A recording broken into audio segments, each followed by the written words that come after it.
Microsoft co-founder Bill Gates appears more than 2,500 times in the search results for the latest dump of Epstein files released by the Department of Justice. As people dig further into these files, Bill Gates says he regrets his association and meetings with Jeffrey Epstein, but denies further wrongdoing. His former wife, Melinda, says that his association with Epstein contributed to why she divorced him. Tech titan Bill Gates is one of the most recognizable figures to appear frequently in the Epstein files, not just in the 3.5 million files that were released this week, but also in previous document dumps where he's featured in photos and mentioned numerous times. These photos published by the House Oversight Committee show Bill Gates in settings like boarding a private plane, as well as in meetings with Jeffrey Epstein and other people in their social circle. In the Epstein library, which is available for anyone over the age of 18 to search online, results show that Bill Gates is named more than 2,500 times in these results. And just an overview of the first 100 of those results reveals several meetings that Bill Gates allegedly had with Epstein at various points. This email from September 2014 includes a schedule for Jeffrey Epstein that day, and we can see that on Monday, September 8th, 2014, he has an arrangement to meet Bill Gates and Tom Pritzker at the Park Hyatt Hotel at 10 a.m. before later walking over to Leon Black's office with Bill Gates and maybe Tom Pritzker. Then at noon, it says Larry Summers is to join the meeting at Leon's with Bill Gates, although in parentheses it says, is this happening? And then there's even more meetings with Bill Gates and other influential people throughout the day. Mort Zuckerman is mentioned. Kathleen Rumler is mentioned. This is not the first time that Bill Gates appears in scheduled meetings with Jeffrey Epstein. The previous year, in February 2013, there's this email that says, Bill Gates' security man called to let me know only Bill will be flying down on the plane with you. No security will be traveling with him. Bill plans to helicopter down to the airport prior to departure tomorrow. Gates's people have organized his ground transportation in Palm Beach. At around the same time, there's this email with the sender and recipient redacted that says, is it okay for me to reconfirm Woody Allen to lunch tomorrow at 1 p.m. along with Bill Gates? There's another scheduling email also from February 2013 that says, according to this email, at 12:20 p.m., this woman is planning to arrive at JFK to be taken to an appointment at 2 p.m. with Bill Gates. Now, if you do a Google search for this woman who is mentioned in this email, she's recently appeared to scrub her LinkedIn profile, but her name appears on this website for ICA Asset Management, an independent investment management company established a few years later in Lithuania as one of its leading real estate development companies. And she is listed on this website as the head of capital raising. It says, I have in my calendar to remind you Bill Gates for dinner Sunday, December 5th. But last week you said you had Bill Gates on December 6th. Possibly you changed the date from the 6th to the 5th. And then interestingly, Epstein responds and says, 6th now. Girls should be from 5th to 7th, Gates from the 7th onwards. And even when he isn't scheduling meetings with Bill Gates, Epstein references him in other emails, like this email sent to an unknown recipient with a long joke about Bill Gates. There's this long form joke about a father trying to marry his son to the daughter of Bill Gates. So Epstein is sharing this joke about Bill Gates with another person. And again, these are just from the first 100 search results about Bill Gates within the Epstein files. What all of this shows is that it further evidences the wealthy, well-connected network of powerful people who Epstein surrounded himself with.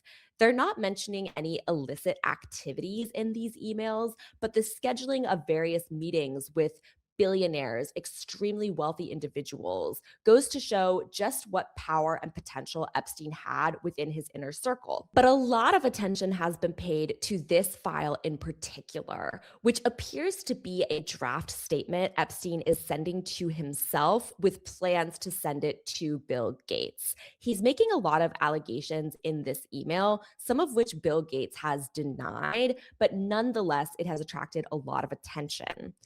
In the email, Epstein is coming from a place of dismay that Bill has chosen to, quote, disregard and discard our friendship developed over the last 6 years. Epstein writes, "You have decided to discharge me from my job, had Larry, your PR person, tell me that I engaged in morally inappropriate behavior, and then asked me to be the major actor in a cover up so that you can maintain the reputation that you have worked so hard to achieve." He goes on to say, "You have requested that I diligently avoid the truth, tell people that Bill will not invest with me, and craft an answer that suits your and Melinda's needs," referencing Bill Gates' former wife, Melinda. He goes on to say, "You have told me that Melinda insists on me ignoring our friendship, not even communicating with you unless Larry, question mark, is copied or present. Though you have consistently maintained that I could not have done a better job and that I was underpaid compared to my contribution." What has drawn a particular amount of attention in this email is later down, Epstein writes,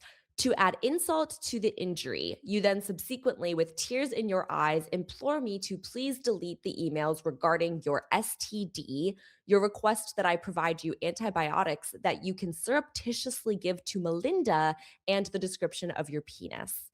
You also made it clear to me that I am not to refer to something here that's redacted, as that is another topic that must remain between the two of us. In return for all of these requests, which I would have done without a second thought, I am not to attend meetings with Melinda. I should continue to provide you the same level of service and dedication that I have done so diligently until you are ready to discard me and our friendship sometime after the first of the year." Since this email was published and gained traction, Bill Gates and his office have strenuously denied some of what Epstein is writing about here. Bill Gates acknowledged that he did spend time with Jeffrey Epstein in various meetings over the years that he regrets, but he called the specific allegations in this email false. The statement says, "Apparently, Jeffrey wrote an email to himself. That email was never sent. The email is false. I don't know what his thinking was there. Was he trying to attack me in some way? Every minute I spent with him, I regret, and I apologize that I did that." Bill Gates further denied ever traveling to Epstein's residence in the US Virgin Islands or having any sexual relations with the women and girls present on that island. Another quote from Bill Gates: "The more that comes out, the more clear it will be that although the time was a mistake, it has nothing to do with that kind of behavior." Of course, with the lack of transparency around the entire Epstein case, as well as the lack of accountability for any of the alleged perpetrators of sex trafficking and sexual violence against women and girls, there's a lot of doubt in the public about whether to trust Bill Gates in what he's saying here. And in a recent podcast interview, Melinda Gates implied that Bill's close association with Epstein heavily contributed to their divorce. No girl should ever be put in the situation that they were put in by Epstein and whatever was going on with all of the various people around him. No girl. I mean, it's beyond heartbreaking, right? I remember being those ages those girls were. I remember my daughters being those ages, right? So, for me, it's personally hard whenever those details come up, right? Because brings back memories of some very, very painful times in my marriage, but I have moved on from that.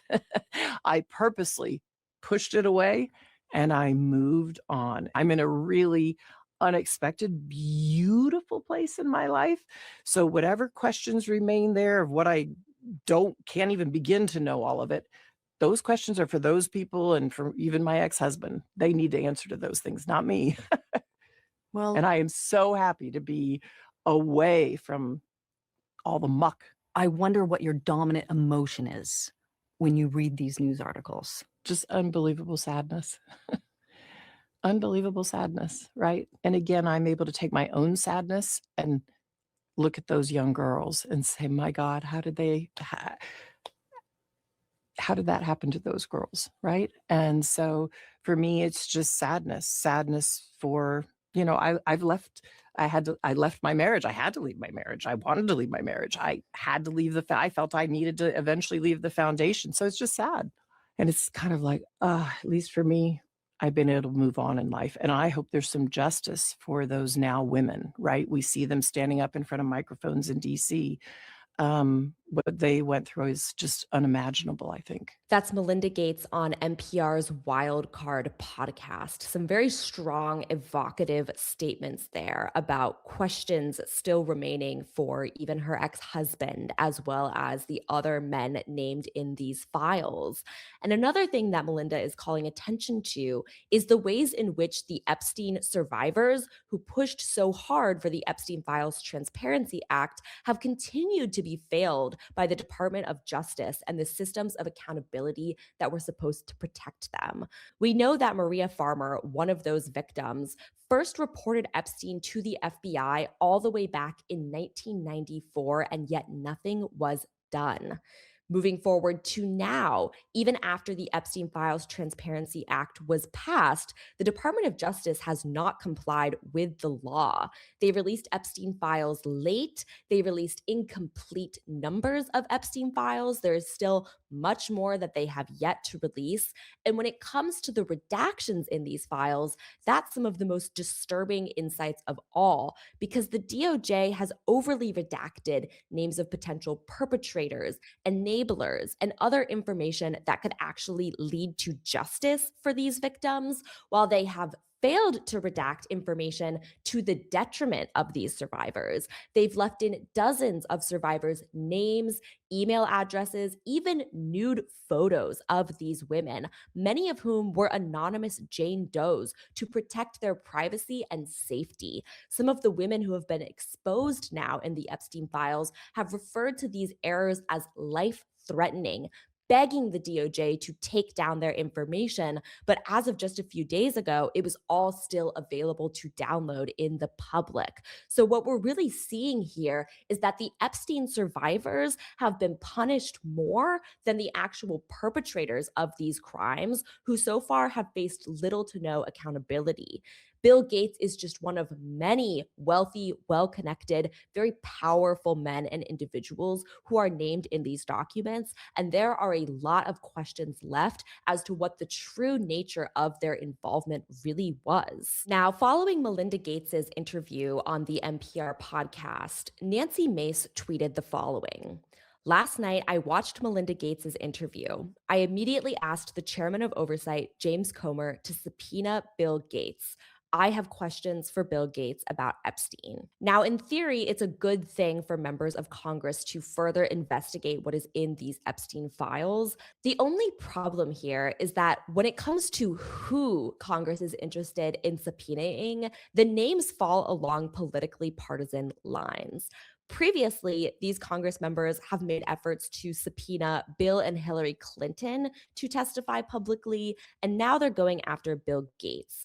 All three of these individuals have been associated with the Democratic Party versus the huge number of Republicans who are also named in these files, chiefly among them Donald Trump, the sitting president of the United States, whose personal lawyer, Todd Blanche, is now acting as the deputy attorney general in this Epstein files case. Todd Blanche has said that he is not going to investigate Donald Trump any further because he claims there is a lack of credible evidence connecting Trump to these crimes. The question remains for all of us is what's happening at the highest levels of our government politically motivated? And is that framework enough for justice in this case? So far, the answer is clearly, unequivocally no. The federal government has repeatedly failed to uphold justice in this case. And moving forward, there are a lot of reasonable doubts and suspicion that justice will continue to be avoided.